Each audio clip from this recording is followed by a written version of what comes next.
Good morning students, कैसे हो बच्चों? I hope you all are very well. Okay, good morning. Start करेंगे. Last class में हमने जो डिस्कस किया था वो था electric field due to uniformly charged road.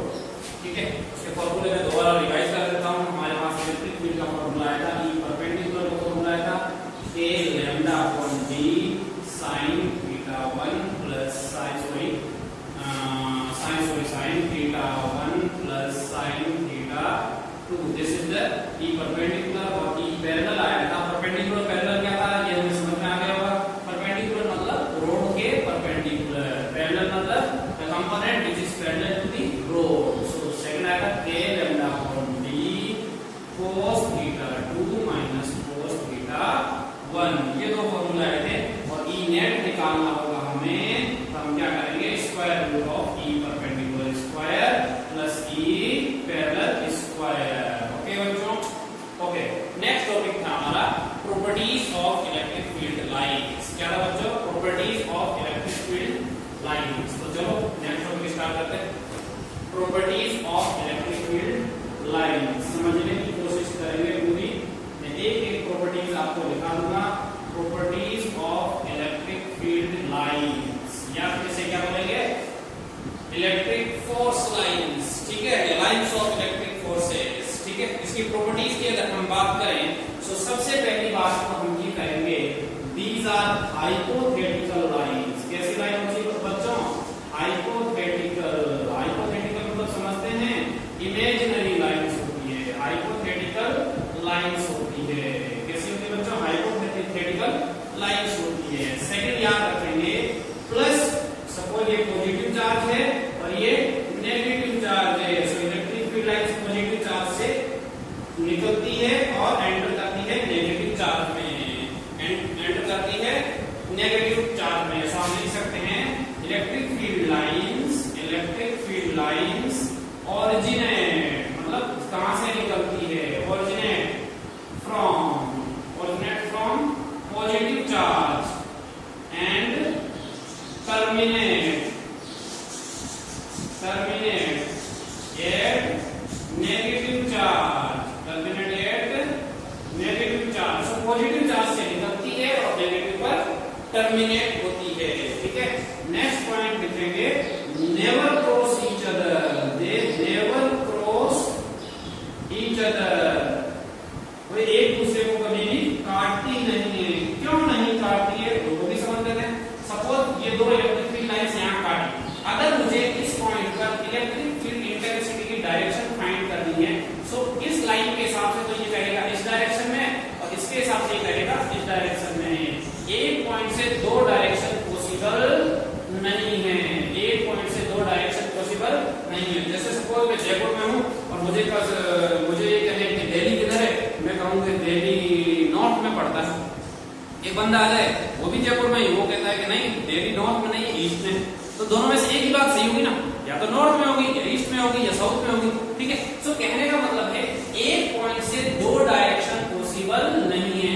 So it is impossible to use two direction at a point. एक ही पॉइंट पे दो डायरेक्शन को यूज करना पॉसिबल नहीं है. सो ये एक दूसरे को कट नहीं करेगी. ठीक है, do not form any closed loop. क्या नहीं बनाती है? Do not form any closed loop. बच्चों ये आरबीएससी बोर्ड के हिसाब से बहुत इंपॉर्टेंट है और ये बोर्ड के अंदर बहुत बार पूछी जाती है प्रॉपर्टीज. ठीक है, और दूसरी आपको अंडरस्टैंडिंग के लिए क्वेश्चन जब करेंगे तो अंडरस्टैंडिंग होनी चाहिए. ठीक है, do not form any closed loop. बच्चों इसका मतलब क्या है? क्लोज्ड लूप का मतलब ये है, सपोज ये प्लस चार्ज है, यहाँ से इलेक्ट्रिक फील्ड लाइंस निकली वापस यहीं आ गई. ऐसा नहीं होगा. क्यों नहीं होगा? क्योंकि मैंने लिखा दिया पहले ही, do not form any closed loop. और दूसरी बात यहाँ भी अगर ध्यान से देखते हैं, इलेक्ट्रिक फील्ड लाइंस ऑरिजिनेट मतलब जहां से निकलती है फ्रॉम पॉजिटिव चार्ज. पॉजिटिव से निकलती है तो पॉजिटिव में थोड़ी ना एंटर करेंगे. एंटर कहाँ करेगी? नेगेटिव चार्ज को एंटर करेगी या फिर इंफिनिटी पर जा सकती है. या फिर अगर कोई चार्ज नहीं है यूनिवर्स में तो कहाँ जा सकती है? इंफिनिटी तक जा सकती है. ठीक है, so these are the properties. और भी प्रॉपर्टीज है next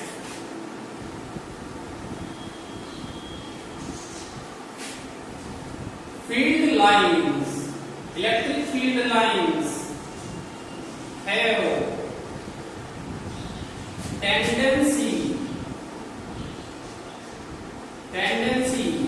have tendency to bend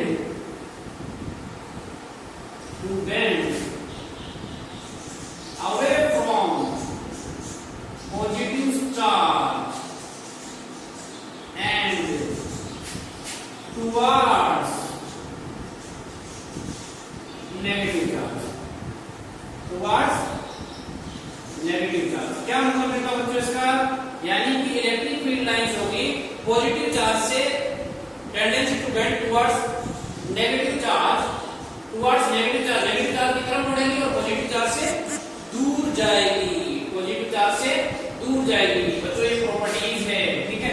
hypothetical lines को मैं हटा देता हूं। नेक्स्ट प्रॉपर्टी लिखेंगे, बच्चों लिखेंगे, ठीक है।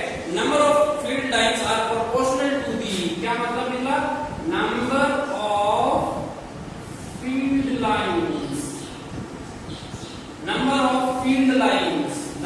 Lines are proportional to the number of field lines are proportional to the number of field lines are proportional to the, इसको मैंने sir proportional to the magnitude of charge, यानी मैं लिख सकता हूं n is directly proportional to q.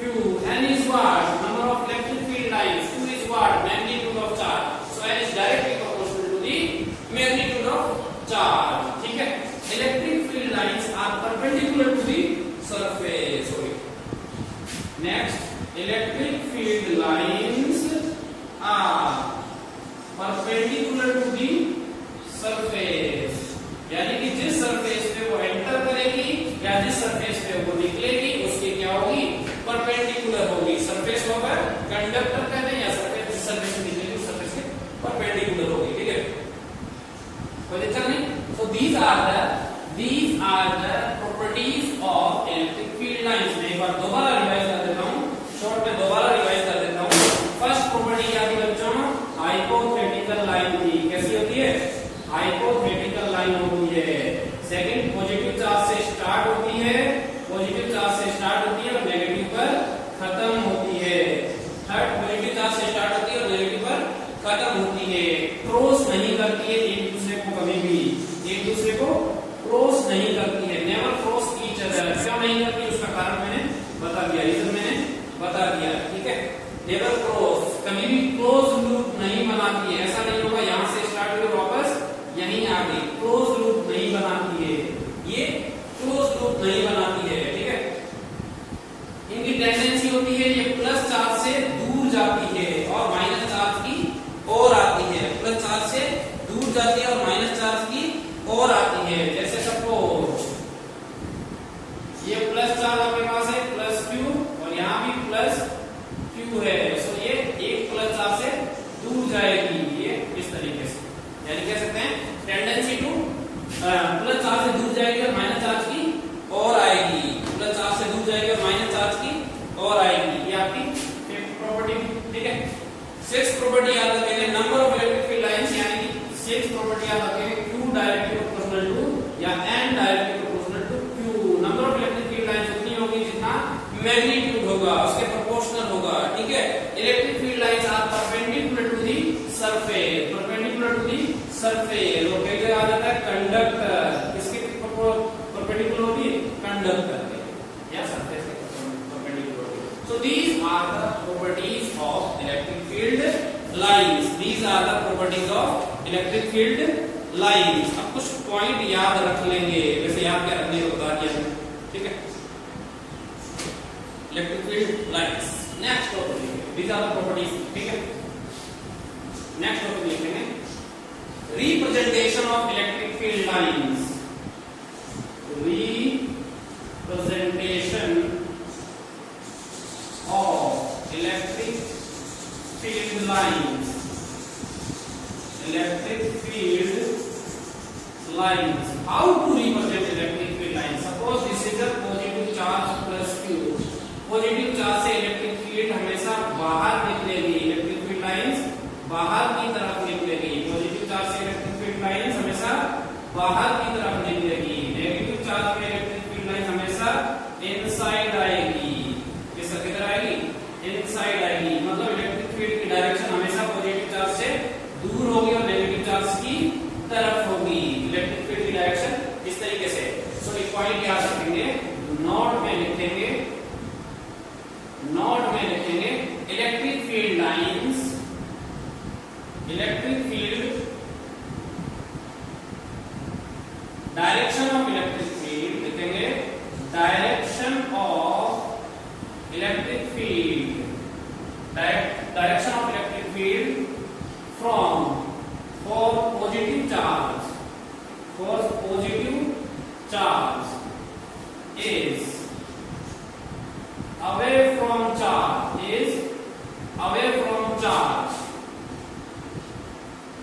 and away from charge, यानी positive charge के अंदर इलेक्ट्रिक फील्ड की जो डायरेक्शन होगी वो अवे फ्रॉम चार्ज होगी, and for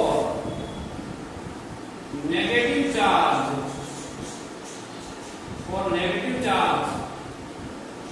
it is towards the charge. It is मतलब electric field intensity towards the charge, यानी इलेक्ट्रिक फील्ड की डायरेक्शन पॉजिटिव चार्ज की से दूर होगी और नेगेटिव चार्ज की तरफ होगी। ठीक है, यहां तक कोई दिक्कत नहीं। सेकंड, अगर आपके पास दो चार्ज है, दो सेम चार्ज है, दो कैसे चार्ज है बच्चों? Same charge. फर्स्ट की परसेंटेज लेना, सेकंड की परसेंटेज सपोज आपके पास प्लस q चार्ज और यहां भी प्लस q चार्ज। तो इलेक्ट्रिक फील्ड लाइंस क्या होगी? एक दूसरे से रिपेल करेगी, सो इलेक्ट्रिक फील्ड लाइंस क्या मुझे ये बनाना है, ऐसा बन जाएगा। ये इलेक्ट्रिक फील्ड लाइंस एक दूसरे को रिपेल करेगी। रिपेल मतलब दोनों के बीच में क्या होगा? रिपल्सन होगा। दोनों के बीच में क्या होगा? रिपल्सन होगा। तो इलेक्ट्रिक फील्ड इंटेंसिटी कहां जीरो होगी? बीच में किसी पॉइंट पर जीरो होगी। सो इस पॉइंट को बोलेंगे न्यूट्रल पॉइंट। क्या बोलेंगे बच्चों? Neutral point. इस पॉइंट को क्या बोलेंगे? Neutral point. Neutral point is the point where electric field intensity is zero. Neutral point उसको बोलेंगे जहां इलेक्ट्रिक फील्ड इंटेंसिटी जीरो होगी। जहां इलेक्ट्रिक फील्ड इंटेंसिटी जीरो होगी उसे हम न्यूट्रल पॉइंट कहेंगे। सो क्वेश्चन आ सकता है where is the neutral point for two charge. ये चार्ज आपको दे सकता है और पूछ सकता है इलेक्ट्रिक फील्ड इंटेंसिटी कहां जीरो होगी। ओके, रिप्रेजेंटेशन समझ आ गया होगा। ठीक है, थर्ड पॉइंट और लिखेंगे इसके अंदर। सपोज कंडक्टर है, क्या है? एक कंडक्टर है, एक प्लेट है, इस प्लेट के ऊपर पॉजिटिव चार्ज है। कैसा चार्ज है? सो इलेक्ट्रिक फील्ड इंटेंसिटी की लाइन कैसे होगी? इस तरीके से होगी। इलेक्ट्रिक फील्ड की लाइन कैसे होगी? ऐसे होगी। इलेक्ट्रिक फील्ड की लाइन कैसे होगी? ऐसे होगी। अवे फ्रॉम अगर ये नेगेटिव होता तो डायरेक्शन इसकी चेंज हो जाती है और टुवर्ड्स द चार्ज हो जाती है। ठीक है, यहां तक कोई दिक्कत नहीं होनी चाहिए। नोट बीच में आ रहा है। ओके बच्चों, चले आगे। चलो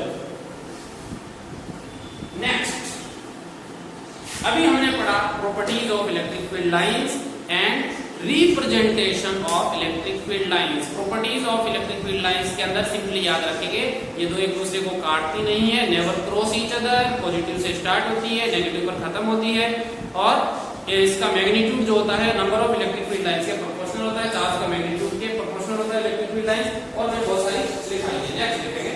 तो अभी electric dipole, this is completely new topic, लेकिन पीछे वाले से कनेक्ट करेंगे। इलेक्ट्रिक डाइपोल,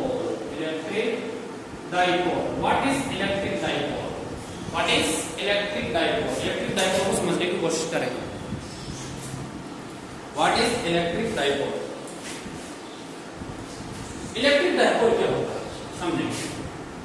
इलेक्ट्रिक डाइपोल, आपके पास एक चार्ज है -q चार्ज, एक चार्ज है आपके पास -q चार्ज और एक चार्ज है आपके पास +q चार्ज, और इन दोनों के जो बीच की जो डिस्टेंस है दैट इज हम कंसीडर कर ले वो डिस्टेंस है 2l। क्यों 2l लेंगे बाद में आपको समझ आ जाएगा। 2 12, क्लियर है? 12 और ये इसका मिड पॉइंट है. So electric dipole a system which have two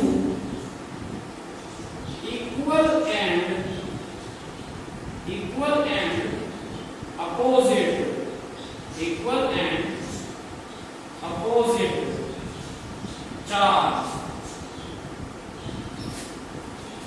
charge, a system which have two equal and opposite charge which are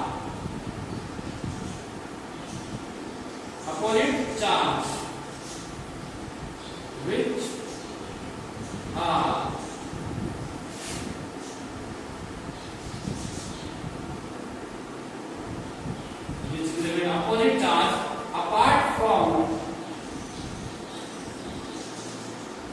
each other a small finite distance. क्या मतलब है यहाँ इंपॉर्टेंट चीज क्या है? सबसे पहले तो है सिस्टम होगा जिसमें इक्वल एंड अपोजिट चार्ज होंगे. कैसे चार्ज होंगे बच्चों? इक्वल एंड अपोजिट चार्ज होंगे. यहाँ ध्यान से देखो, एक ऐसा सिस्टम है जिसमें इक्वल एंड अपोजिट चार्ज है. -q +q है, दोनों इक्वल, मैग्नीट्यूड दोनों को इक्वल है. तो यहाँ है 2 माइक्रोकूलम, तो यहाँ भी 2 माइक्रोकूलम. यहाँ 3 तो यहाँ भी 3. लेकिन मैग्नेट ये नेगेटिव होगा, ये पॉजिटिव होगा. Opposite charge apart from each other at a small finite distance. और दोनों के बीच की जो डिस्टेंस होगी वो कितनी होगी? स्मॉल होगी. कितनी होगी? स्मॉल. एक स्मॉल वर्ड कहां से आया? स्मॉल का मतलब इट इज इन कंपैरिजन में स्मॉल होगी. किसमें स्मॉल होगी? कंपैरिजन में. और फाइनाइट होगी. कितनी होगी? फाइनाइट मतलब एक फिक्स वैल्यू होगी. सो एक ऐसा सिस्टम जिसके अंदर दो चार्ज है और दोनों ही चार्ज इक्वल एंड अपोजिट है और दोनों के बीच की जो डिस्टेंस है वो बहुत छोटी है और क्या है? फाइनाइट है. That is called electric dipole. बच्चों समझ आया इलेक्ट्रिक डायपोल क्या है? Electric dipole is a system of two charge which apart from each other at small finite distance, जो कि स्मॉल फाइनाइट डिस्टेंस पर रखे हुए हैं एक दूसरे से. सो मेरे हिसाब से इलेक्ट्रिक डायपोल में कोई दिक्कत नहीं होनी चाहिए. अच्छे से समझ आना चाहिए इलेक्ट्रिक डायपोल. ओके, चलो नेक्स्ट टॉपिक लिखेंगे electric dipole moment. Next topic लिखेंगे इलेक्ट्रिक डायपोल मोमेंट. इसी तरह आगे ऐड कर लेते हैं मोमेंट. Electric dipole moment. बच्चों ये आप केमिस्ट्री में भी पढ़ेंगे, फिजिक्स में भी पढ़ेंगे. Electric dipole moment. So what is electric dipole moment? Okay, समझने की कोशिश करते हैं. आपके पास एक चार्ज है -q, एक चार्ज है +q. तो ये क्या बना रहा है? आपके पास इलेक्ट्रिक डायपोल बना रहा है. दोनों के बीच की डिस्टेंस कितनी है? 2l डिस्टेंस है दोनों के बीच में. ये क्या है? मिड पॉइंट है O. ये क्या है? मिड पॉइंट है O. So electric dipole moment क्या होता है ये समझने की कोशिश करते हैं. सो इलेक्ट्रिक डायपोल मोमेंट क्या होता है? इसको हम P से लिखते हैं. किससे लिखेंगे बच्चों? स्मॉल p से लिखेंगे. सो इलेक्ट्रिक डायपोल मोमेंट इसको मैं डिफाइन करना चाहूँ. Electric dipole moment is the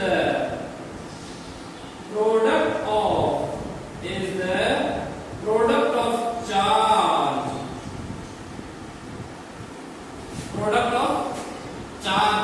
product of magnitude of any charge, product of magnitude of any charge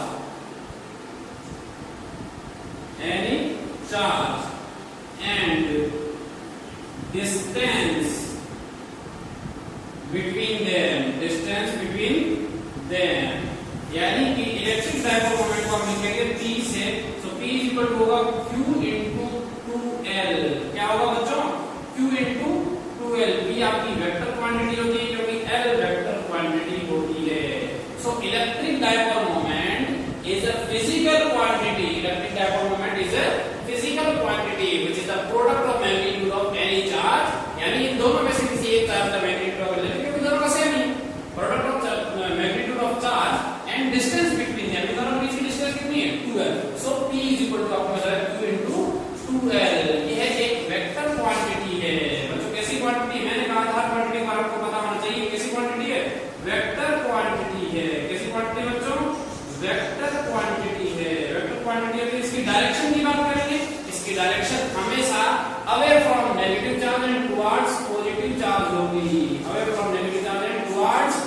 positive charge होगी, इसकी डायरेक्शन हमेशा away from positive charge and towards negative charge होगी।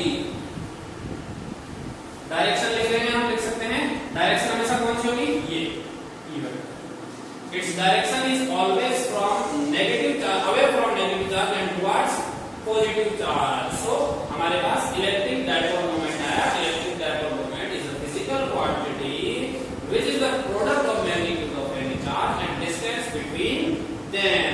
ठीक है, इलेक्ट्रिक डायपोल मोमेंट किसी भी dipole का electric dipole moment होगा, ऐसे नहीं होगा हर किसी का मोमेंट निकाल लेंगे। ठीक है, सो सिंपली याद रखिए इलेक्ट्रिक डायपोल मोमेंट क्या है, ये समझ आया कंप्लीट। ठीक है, क्वांटिटी कैसी है, वेक्टर क्वांटिटी है। बच्चों में क्वांटिटी पता चली है, कैसी क्वांटिटी है, वेक्टर क्वांटिटी है। सो हम यूनिट की भी बात कर सकते हैं। यूनिट क्या होगी, ध्यान से देखें, चार्ज की यूनिट क्या है बच्चों, कूलम। लेंथ की डिस्टेंस की यूनिट क्या होती है, मीटर। सो इसकी यूनिट क्या होगी, coulomb into metre.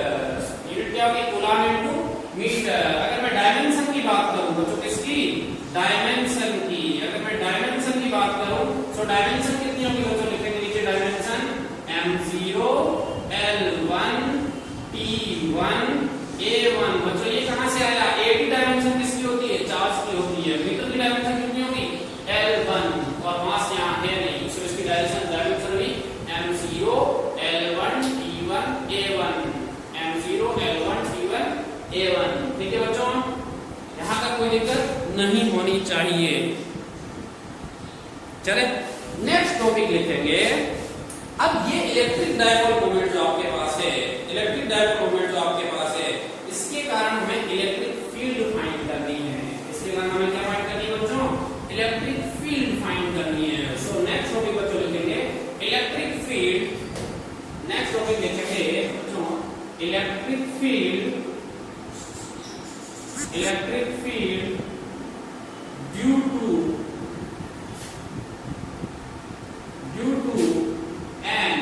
Electric dipole, एक इलेक्ट्रिक डायपोल की वजह से इलेक्ट्रिक फील्ड कितनी होगी, एक इलेक्ट्रिक डायपोल की वजह से इलेक्ट्रिक फील्ड कितनी होगी। तो सबसे पहले बच्चों हम ध्यान से देखेंगे, तो यहाँ पॉसिबिलिटीज कितनी है। आपके पास ये -q चार्ज, ये +q चार्ज, ये दोनों मिलकर बच्चों क्या बना रहे हैं, इलेक्ट्रिक डायपोल बना रहे हैं बच्चों। ठीक है, ये इसका मिड पॉइंट है O। इस लाइन को बोलते हैं हम, इस लाइन को हम बोलते हैं एक्सिस। क्या बोलते हैं, एक्सिस। क्या बोलेंगे बच्चों, एक्सिस। और इस लाइन को हम बोलेंगे इक्वेटोरियल लाइन। क्या बोलेंगे बच्चों, इक्वेटोरियल लाइन। इसको हम बोलेंगे एक्सियल लाइन। क्या बोलेंगे बच्चों, एक्सियल लाइन। और इसे हम बोलेंगे equatorial line, equatorial line.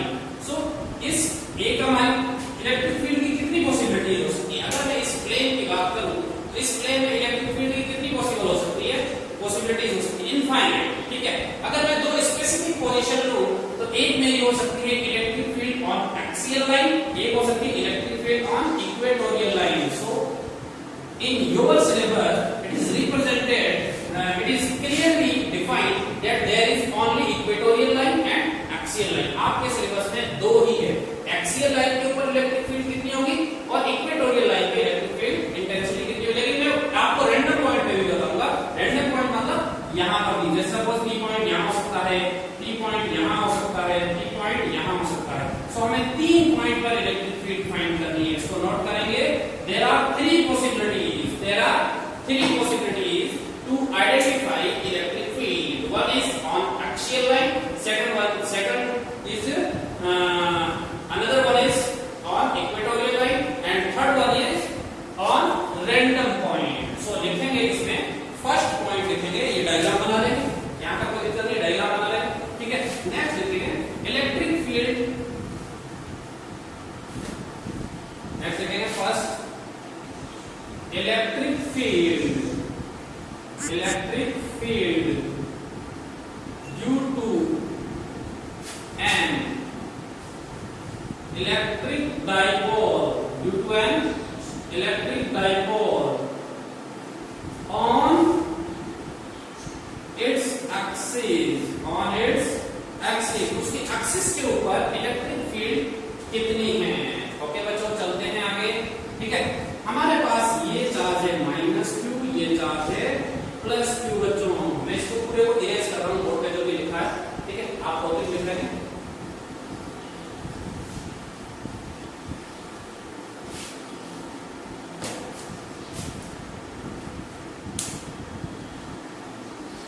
Electric field due to,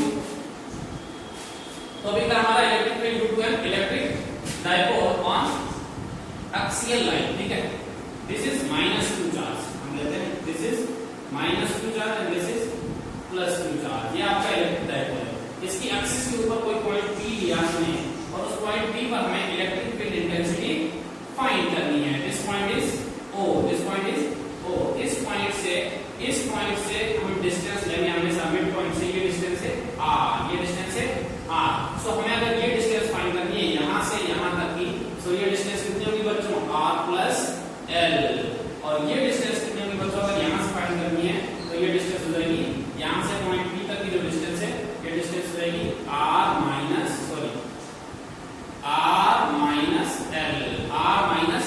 सो हमें क्या करना है, पॉइंट P पर इलेक्ट्रिक फील्ड फाइंड करनी है। सो पॉइंट P पर electric field, so electric field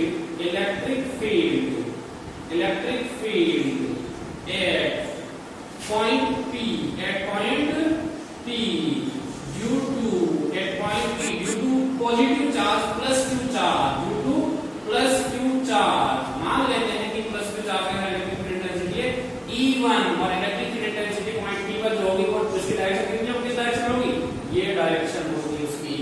हमें ये भी पता है P की डायरेक्शन कौन सी होगी, ये डायरेक्शन होगी P की, P वेक्टर इस डायरेक्शन में होगा। सो इलेक्ट्रिक फील्ड E1, ठीक है, E1 vector is equal to KQ upon distance कितनी है, r - l होल स्क्वायर। बच्चों इस पॉइंट 7 से इस पॉइंट की डिस्टेंस कितनी, r - l होल स्क्वायर। और वेक्टर कौन सी डायरेक्शन है, P, कौन सी डायरेक्शन है, P, क्योंकि P वेक्टर की डायरेक्शन यही होगी। सो इसी डायरेक्शन में इसको लिखेंगे P। कोई दिक्कत नहीं होनी चाहिए बच्चों। ठीक है, ये electric field due to point P due to positive charge होगी। सेकंड लिखेंगे electric field due to -q charge at point P। Point P पर -q चार्ज के कारण इलेक्ट्रिक फील्ड कितनी होगी, जिसको हम लिख लेते हैं E2 वेक्टर की डायरेक्शन किधर होगी बच्चों, टुवर्ड्स पॉजिटिव नेगेटिव चार्ज। मैंने कहा था इलेक्ट्रिक फील्ड की डायरेक्शन पॉजिटिव चार्ज से दूर होती है और नेगेटिव चार्ज की तरफ होती है। सो E2 वेक्टर की अगर मैं वैल्यू लिखूं तो क्या होगी बच्चों, KQ अपॉन, माइनस क्यों नहीं लिखना, या तो मुझे डायरेक्शन लेनी पड़ेगी या इसका माइनस लिख लो। ठीक है, तो डायरेक्शन लेंगे तो इसके वैल्यू इसकी डायरेक्शन की जरूरत नहीं है। सो KQ अपॉन इसकी पॉइंट P से डिस्टेंस कितनी है, -q चार्ज की, that is r + l whole square. Direction क्या हो जाएगी, -p, डायरेक्शन क्या हो जाएगी, -p। ये डायरेक्शन कौन सी बच्चों, P। तो ये कितनी हो जाएगी, -p। ठीक है, -p। सो हमारे पास नेट इलेक्ट्रिक फील्ड, हमने पढ़ा था इलेक्ट्रिक फील्ड कैसी क्वांटिटी, वेक्टर, तभी तो हम डायरेक्शन लेके चल रहे हैं। सो नेट इलेक्ट्रिक फील्ड, सो हम नेट इलेक्ट्रिक फील्ड की बात करें तो E नेट कितना होगा, E नेट होगा आपके पास E1 vector plus E2 vector, E1 vector plus E2 vector. बच्चों यहां तक दिक्कत नहीं होनी चाहिए, E1 vector plus E2 vector. E1 vector और E2 वेक्टर की अगर मैं वैल्यू रखूं तो मेरे पास E नेट कितना आएगा, बच्चों देखते हैं E नेट कितना आएगा। E net vector is equal to E1 vector, E1 vector की वैल्यू कितनी है, KQ upon r - l whole square P के प्लस E1 की वैल्यू रखनी है। ठीक है, E2 की वैल्यू लेते हैं KQ upon r + l whole square -p के। ठीक है बच्चों, ये हमने वैल्यू रख दी। जो वैल्यू कॉमन आ रही है उसको कॉमन ले लें, K कॉमन आ गया, Q कॉमन आ गया। ठीक है, अंदर क्या बचा, इधर बचा 1 upon r - l whole square, यहां बचा -1 upon r + l whole square, और ये आ गया P के बाहर। ठीक है, आ गया बाहर। इसको सोल्व करते हैं अच्छे से। ठीक है, यहां तक कोई दिक्कत नहीं होनी चाहिए। अब मैं डायग्राम को इरेज कर दूं, डायग्राम को कोई काम नहीं है, ठीक है, इसको सॉल्व करते हैं।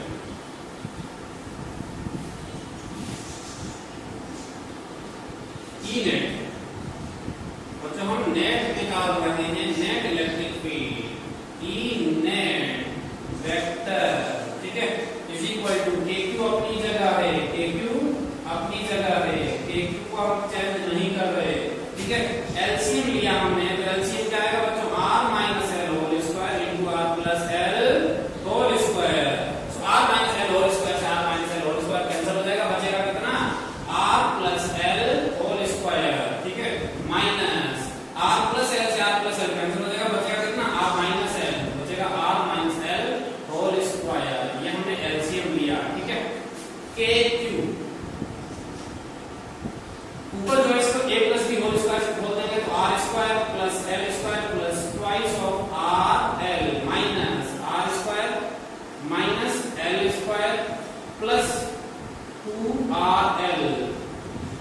कोई दिक्कत बच्चों, यहां ध्यान से देखो, अगर बेस सेम होती है तो पावर ऐड हो जाते हैं, और पावर सेम होती है तो बेस मल्टीप्लाई हो जाते हैं। तो यहां पावर सेम है तो बेस को मल्टीप्लाई करें, r minus l into r plus l, और ऊपर क्या लगा दें, पावर लगा देते हैं।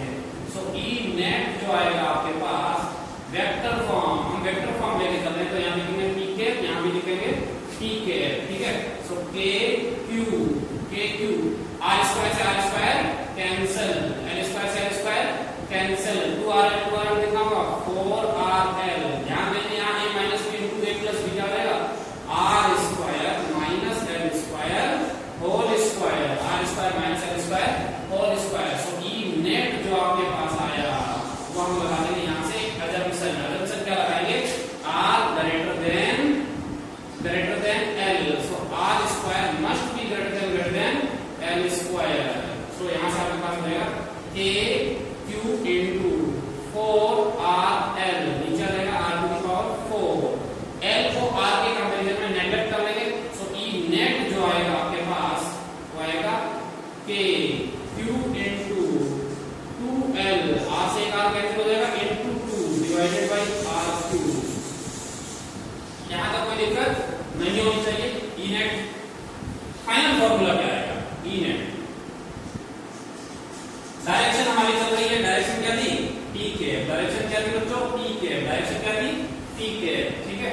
सो के क्यू ई नेट वेक्टर के क्यू अपॉन क्यू इंटू 12 को क्या लिख सकते हैं हम बच्चों, क्यू इंटू 12 को लिख सकते हैं पी, तो आपके पास रहेगा के पी, 2 अपनी जगह रहेगा, ये 2 के पी अपॉन आर क्यू, 2 के पी अपॉन आर क्यू। और यहाँ क्या था बच्चों, पी के था, तो यहाँ क्या था, पी के था। अब हमें पता है यूनिट वेक्टर को कैसे लिखते हैं, पी के is equal to P vector upon mod of P. So E net vector is equal to हम लिखेंगे ट्वाइस ऑफ के, ठीक है, और पी के की जगह आ जाएगा, पी के की जगह आ जाएगा बच्चों, पी के की जगह आ जाएगा P vector upon mod of P, P के की जगह क्या है, ये तो पी अपनी जगह है, ठीक है, पी के की जगह है P vector upon mod of P, ठीक है। सो ये नीचे क्या है आर क्यूब, ये मॉड ऑफ पी से मॉड ऑफ पी कैंसिल हो गया। सो यहां से ई नेट आपके पास फाइनल ई कितना आया, इसको इरेज करते हैं बच्चों। चलो ई नेट आपका आया वेक्टर फॉर्म में, ई नेट पी से पी कैंसिल, ये भी तो मॉड ही है, ये भी मॉड है, दोनों कैंसिल हो गया। तो आपको पता है twice of K P vector upon r cube, this is the final formula, this is the final formula. Electric field due to an electric dipole on axial line, electric field due to an electric dipole on axial line. Okay बच्चों, thank you, आज के लिए इतना ही काफी है, take care.